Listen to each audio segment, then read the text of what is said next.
నమస్కారం ఆదాబ్ హైదరాబాద్ న్యూస్ కి స్వాగతం। ఈ రోజు హెడ్లైన్స్।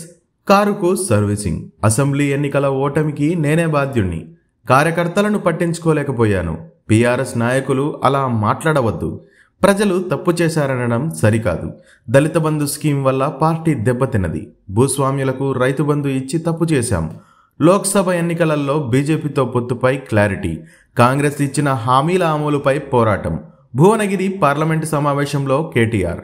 ఓటమి కొత్తేం కాదు, అది స్పీడ్ బ్రేకర్। 100 ఏళ్ల పాటు విరామం మెరుగక పనిచేసిన కారు మరింత స్పీడుగా పనిచేసేందుకు సర్వీసింగుకు పోయిందే తప్ప షెడ్యూల్లోకి పోలేదు। రాబోయే పార్లమెంటు ఎన్నికలలో కారు జయకేతనం ఎగరవేయడం ద్వారా ఆ తర్వాత వచ్చే స్థానిక సంస్థల ఎన్నికలలో బీఆర్ఎస్ కార్యకర్తల నేతలు తమ సత్తా చాటాలని party working president MLA KTR పిలుపునిచ్చారు। పల్లెకు పయనమైన ప్రజలు, హైదరాబాద్ విజయవాడ హైవేపై రద్దీ, సంక్రాంతికి సొంతూళ్లకు వెళుతున్న జనం, టోల్ ప్లాజాల వద్ద భారీగా వాహనాలు, నిర్మానుష్యంగా మారుతున్న హైదరాబాద్, సంక్రాంతికి 4484 ప్రత్యేక ఆర్టీసీ బస్సులు।